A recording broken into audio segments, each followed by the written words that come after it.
Baik, mari kita lanjutkan prosedur opsional yang kedua, yaitu penyusunan neraca lajur atau worksheet atau kertas kerja. Nah, yang dimaksud dengan kertas kerja atau worksheet adalah alat bantu atau aiding tools untuk mengumpulkan data-data penyesuaian dan penyusunan laporan keuangan. Nah, penyusunan kertas kerja ini merupakan prosedur opsional atau pilihan di dalam siklus akuntansi.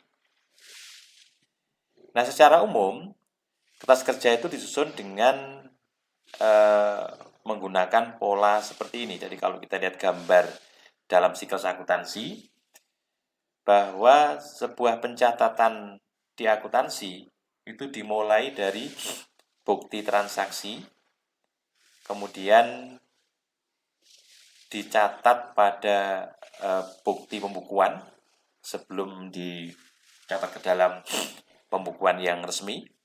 Jadi di bukti transaksi, bukti pembukuan sebagai pengesahan atau sebagai otorisasi untuk dicatat ke dalam buku jurnal. Peristiwanya namanya penjurnalan atau posting.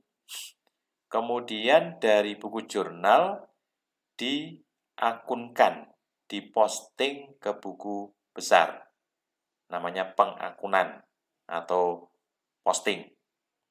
Kemudian dari buku besar diringkas dalam bentuk daftar saldo prasesuaian atau daftar saldo sebelum penyesuaian. Nah, ketika kita membuat kertas kerja, maka posisi dari kertas kerja itu adalah setelah daftar saldo prasesuaian, itu kita masuk ke kertas kerja, gitu ya, kertas kerja.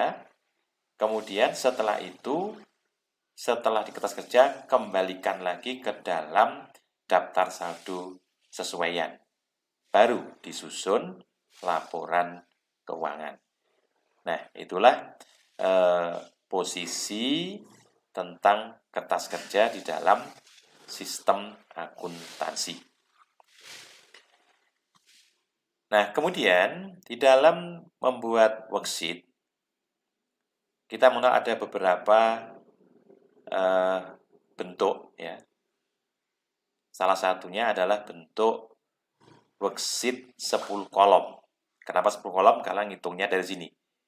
Daftar saldo prasesuaian, kemudian penyesuaian, kemudian daftar saldo disesuaikan atau pasca sesuaian, atau daftar saldo sesuaian, ya, laporan laba rugi, dan neraca. Jadi kalau kita hitung, totalnya adalah 10 kolom. Ya, total 10 kolom.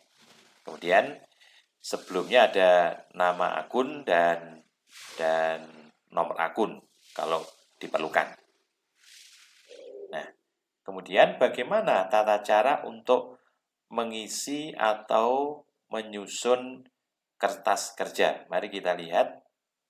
Nah, langkah-langkah penyusunan kertas kerja. Yang pertama adalah isi judul akun dan saldo setiap akun pada kolom daftar saldo. Kemudian jumlahkan kolom debit dan kredit dan cocokkan kesamaan jumlah debit dan kredit. Ini yang pertama. Nah, saldo dan akun, ya, itu diperoleh dari daftar saldo sebelum penyesuaian. Itu kita pindahkan pada kolom worksheet atau kolom daftar saldo. Worksheet di dalam kolom daftar saldo. Oke. Kemudian langkah yang kedua adalah masukkan data penyesuaian ke dalam kolom penyesuaian. Lalu jumlahkan kolom debit dan kolom kredit. Kemudian cocokkan kesamaan jumlah debit dan kredit. Lalu yang ketiga, pindahkan saldo akun kolom daftar saldo setelah ditambah atau dikurangi penyesuaian ke kolom daftar saldo setelah disesuaikan. Kemudian langkah yang keempat, pindahkan saldo akun kolom daftar saldo disesuaikan sesuai jenisnya. Jadi saldo akun nominal, pendapatan dan beban ke kolom laporan laba rugi, dan saldo akun real, aset, liabilitas, dan ekuitas, serta akun nominal prive ke kolom neraca. Dan yang kelima, tentukan jumlah debit dan kredit pada kolom laporan laba rugi.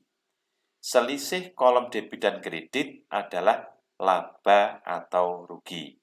Kemudian, laba atau rugi pindahkan ke kolom neraca dan jumlahkan, di mana jumlah debit dan kredit kolom neraca harus sama.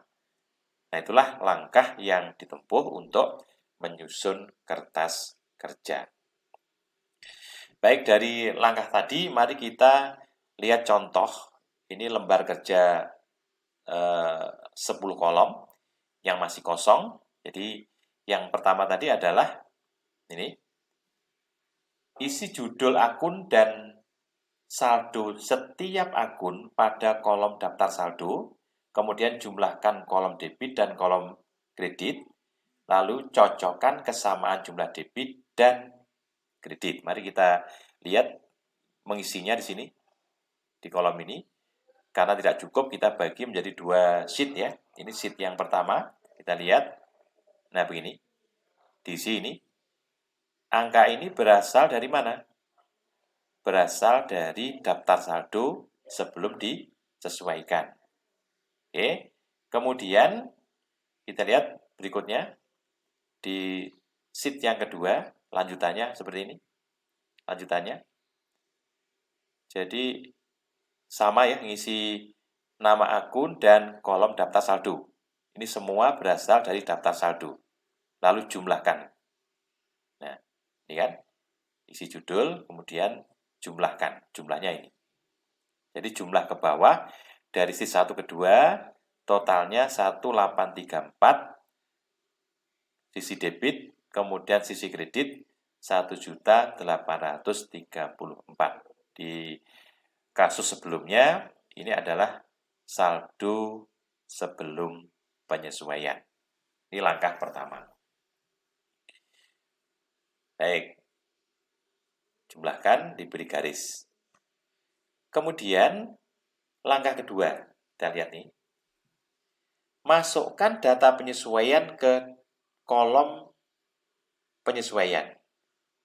Jadi kolom penyesuaian, kemudian jumlahkan kolom debit dan kredit, kemudian cocokkan kesamaan jumlah debit dan jumlah kredit. Dalam kasus ini, ada data penyesuaian A sampai dengan penyesuaian H. Mari kita lihat bagaimana cara memasukkan ke kolom penyesuaian. Nah, ini yang pertama. Jadi yang pertama, kalau kita lihat di sini, saldo bahan habis pakai adalah 100.000. Kemudian keterangannya, saldo bahan habis pakai dalam neraca saldo sebesar 100.000, sementara BHP yang ada di gudang tinggal 28.000. Artinya selisih sebesar 72.000 telah terpakai menjadi beban bahan habis pakai. Maka di sini pada baris bahan habis pakai, saldo debit 100.000 itu dikurangi dengan kolom penyesuaian kredit 72.000. Nanti lawan dari bahan habis pakai adalah beban bahan habis pakai. Mari kita lihat di sebaliknya. Nah, begini. Jadi, penyesuaian A tadi, keterangan sama, kita lihat ini, lawannya tadi kan. Bahan habis pakai sebelum penyesuaian kosong, tidak ada isinya, setelah penyesuaian menjadi 72.000. Atau ditambah dengan penyesuaian debit 72.000. Ini yang pertama. Baik, kemudian yang kedua. Kita lihat data B. Nah, ini. Persekot sewa di neraca 120 ini. 120 ini. Sorry, 120.000 ini ya. Untuk sewa selama 12 bulan. Dimulai 1 November tahun 2019. Sehingga beban sewa yang diakui sama dengan 120.000 dibagi 12 bulan kali 2 bulan. Kenapa 2 bulan? Karena dimulai 1 November sampai dengan 31 Desember. Berarti 2 bulan atau sama dengan 20.000. Jadi, persekot sewa saldonya 120.000 itu disesuaikan dengan mengkredit sebesar Rp20.000. Nah, lawan dari persekot sewa adalah beban sewa. Mari kita lihat bagaimana di sisi beban. Nah, begini beban sewa. Ya, kita lihat ini ya. Keterangan sama, kita lihat beban sewa yang tadinya kosong, tidak ada saldonya, sekarang menjadi berapa? 20.000 karena didebit dari pengakuan sewa selama 2 bulan. Kemudian yang langsung ketiga. Nah, ketiga, penyesuaian C ini. Persekot asuransi di neraca sebesar 144.000 untuk masa tanggungan 12 bulan dimulai 2 November tahun 2019.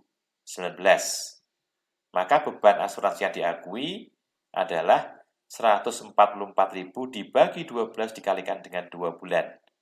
Kenapa? Karena untuk tahun 2019 hanya untuk 2 bulan, yaitu bulan November dan bulan Desember, atau sama dengan Rp24.000. Maka untuk persekot asuransi disesuaikan dengan memasukkan ke kolom kredit Rp24.000. Nah, lawan dari persekot asuransi adalah beban asuransi. Mari kita lihat bagaimana pengaruhnya di baris beban asuransi. Ini ya, ini kosong kan? Kosong, kemudian mari kita lihat. Ya, di debit sebesar 24.000 ya, sebagai lawan dari pengkreditan pada persekot asuransi atau asuransi dibayar di muka. Kemudian berikutnya yang D, kita lihat D. Ya, D. D adalah akumulasi depresiasi atau depresiasi bangunan. Nah, keterangannya bahwa saldo gedung di neraca, saldo sebesar 250.000 ini akan dipakai selama 10 tahun, mulai Oktober tahun 2019. Yang berarti untuk tahun 2019 hanya disusutkan selama 3 bulan secara proporsional ya, dalam 1 tahun. Sehingga depresi yang dibebankan tahun 2019 adalah 250.000 dibagi 10 tahun ya, dikalikan 3/12 atau 6.250. Maka sisi kreditnya adalah ini. Akumulasi depresiasi bangunan di kredit ya, kolom kredit ya. Yang debitnya apa? Debitnya ini. Nah, di sini. Mestinya sebutkan debit dulu ya. Cuma ini karena teknis lembarnya 2, jadi lebih mudah untuk menjelaskan saja, saya kira diurutkan begitu. Jadi depresiasi bangunan 6.250 di debit, tadi yang akumulasi depresiasi bangunan di kredit sebesar jumlah yang sama, yaitu 6.250. Kemudian data E. Saldo alat kantor di neraca sebesar 120.000 ini akan dipakai selama 3 tahun mulai 7 Oktober. Maka depresiasi yang dibebankan tahun 2019 adalah 120.000 dibagi 3, ada 3 tahun, dikalikan dengan 3 bulan, yaitu Oktober, November, Desember. 3/12 atau sama dengan 10.000. Ini sama dengan akumulasi depresiasi bangunan tadi. Maka akumulasi depresiasi alat kantor di kredit ya, masukkan ke kolom kredit 10.000 ya. Nah, kita menambah. Kemudian lawannya adalah beban depresiasi alat kantor. Mari kita lihat di sheet yang kedua. Nih. depresiasi alat kantor Rp10.000. Kemudian berikutnya yang F, kita lihat F. Saldo sewa diterima di muka di neraca sebesar 144.000 untuk jangka waktu sewa 12 bulan. Jadi kasusnya kita menerima sewa diterima di muka dan dimulai 1 Desember tahun 2019. Maka pendapatan sewa yang diakui tahun 2019 adalah 1 bulan, yaitu hanya bulan Desember. Menghitungnya, membagi 144.000 dengan 12 bulan, kemudian dikalikan dengan 1 bulan atau sama dengan 12. Maka baris sewa diterima di muka yang tadinya mempunyai saldo kredit 144.000, kemudian di debit 12.000. Nah, lawannya apa? Sewa diterima di muka, lawannya adalah pendapatan sewa. Mari kita lihat di sheet kedua. Nah, ini pendapatan sewa di kredit sebesar 12.000. Tadi yang kosong, nggak ada isinya. Kemudian setelah dilakukan penyesuaian, ya, dengan cara mengkredit sebesar 12.000. Artinya 12.000 itu diakui sebagai pendapatan untuk tahun 2019. Kemudian berikutnya adalah pengakuan pendapatan bunga dari investasi obligasi. Jadi saldo investasi obligasi neraca adalah 100.000 dengan tingkat bunga 12% per tahun mulai 1 November. Ya, maka pendapatan bunga yang diakui, bunga accrual yang diakui adalah 12% kali 100.000 kali 2/12. Dari mana 2? 2 itu adalah November dan Desember. Atau sama dengan 2.000 gitu. Nah, lawannya apa? Lawannya adalah pendapatan bunga. Jadi akhir tahun kita akui piutang bunga. Kenapa? Karena uangnya belum diterima.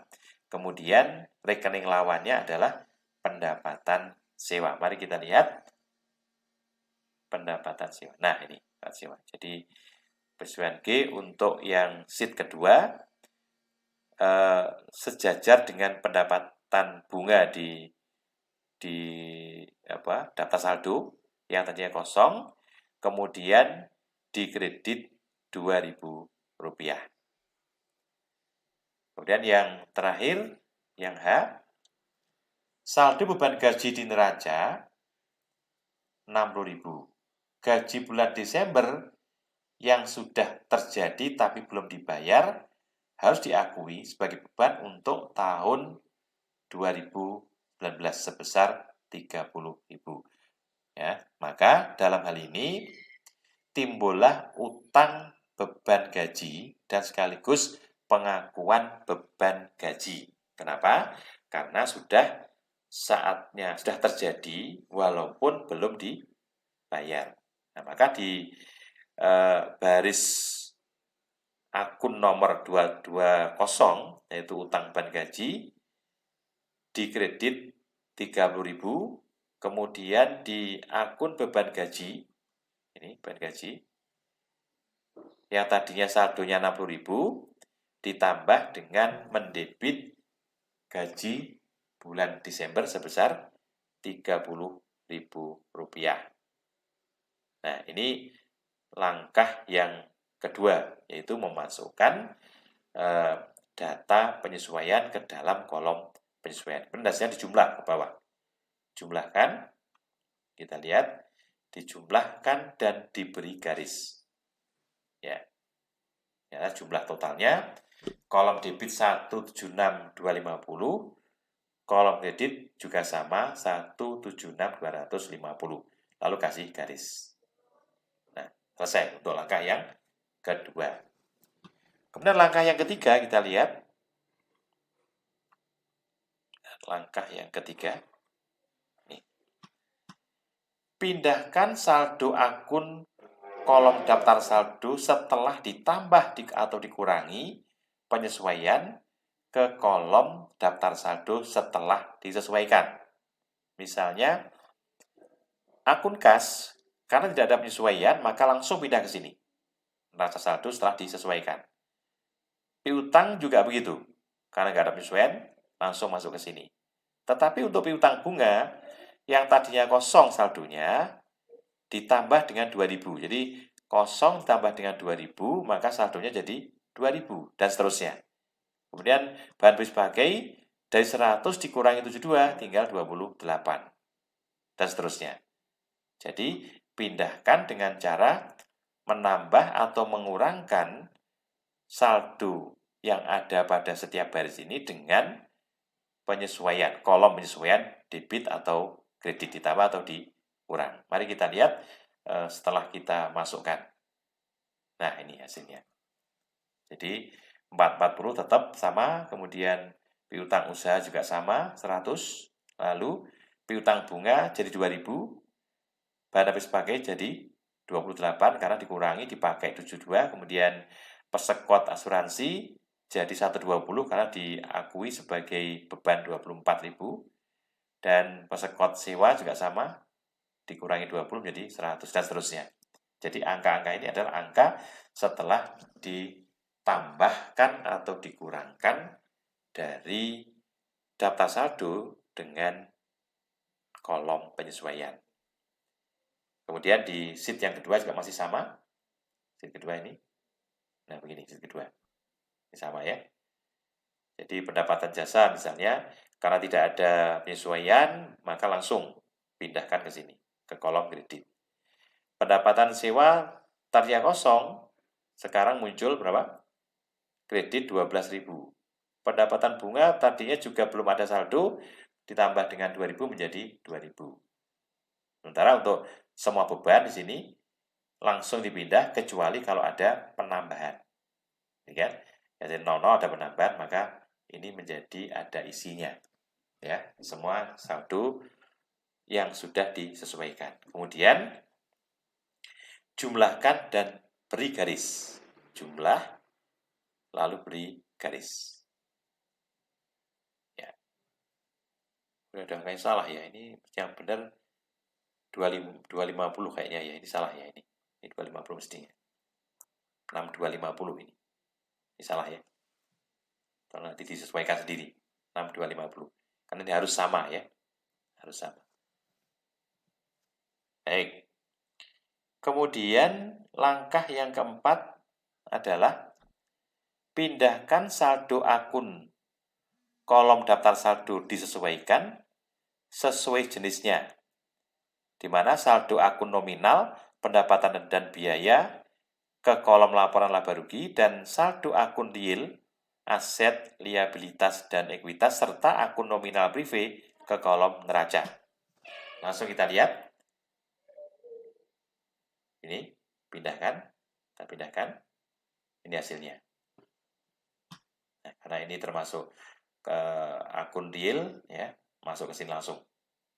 Masuk ke kolom neraca. Sementara yang akun nominal, kita lihat akun nominal. Nah, ini ya, yang nominal. Sama ya. Pindah ke sini. Ke laporan laba rugi. Masuk ke sini. Gitu ya. Lalu, berikutnya. Ini, berikutnya apa? Tentukan jumlah debit dan kredit pada kolom laporan laba rugi. Selisih kolom debit dan kredit adalah laba atau rugi. Kemudian, laba atau rugi pindahkan ke kolom neraca dan jumlahkan jumlah debit dan kredit kolom neraca harus sama. Kita lihat di sheet berikutnya. Ini ya. Yang ini langkah kelima. Kita lihat jumlahnya. Nah, ini. Ya. Kolom kreditnya 524, kolom debitnya 372, 250. Kemudian kita lihat, nah, selisihnya adalah laba atau rugi. Karena jumlah pendapatan lebih besar dibandingkan dengan jumlah beban, maka perusahaan memperoleh keuntungan atau laba sebesar 151.750 rupiah. Lalu angka ini kita pindah ke sini, ya, kita pindah, lalu kita jumlahkan, ya, bawah. Ini 524, kemudian ini 1510, 1510 totalnya dari atas ya. Kemudian kita beri garis. Nah, ini langkah yang kelima. Kemudian jumlah kolom debit dan kredit harus sama. Jumlah kolom ini harus sama. Ya, jadi harus sama. Jumlah kolom debit dan kredit harus menunjukkan jumlah angka yang sama. Nah, tadi ini yang salah ini ya. Ini salah ketik aja ini. 250 harusnya. Silakan nanti dibetulkan sendiri. Nah, kemudian penjelasan dari ini apa? Ini. Perbedaan antara total kolom rugi, laba rugi ini, atau total kolom neraca merupakan laba bersih. Ini sama ini. Ini laba bersih. Laba bersih untuk periode tersebut. Jadi angka 151.750 ini merupakan laba bersih dan angkanya nanti akan dipindahkan ke neraca sebelah kredit. Gitu ya. Kalau rugi di sini tempatnya, kalau rugi di sebelah kredit, kemudian nanti pindahkannya ke sebelah debit. Nah, demikian bagaimana langkah-langkah di dalam menyusun kertas kerja atau worksheet. Nah, demikian apa yang dapat saya sampaikan. Kurang lebihnya mohon maaf. Kita akhiri. Assalamualaikum warahmatullahi wabarakatuh.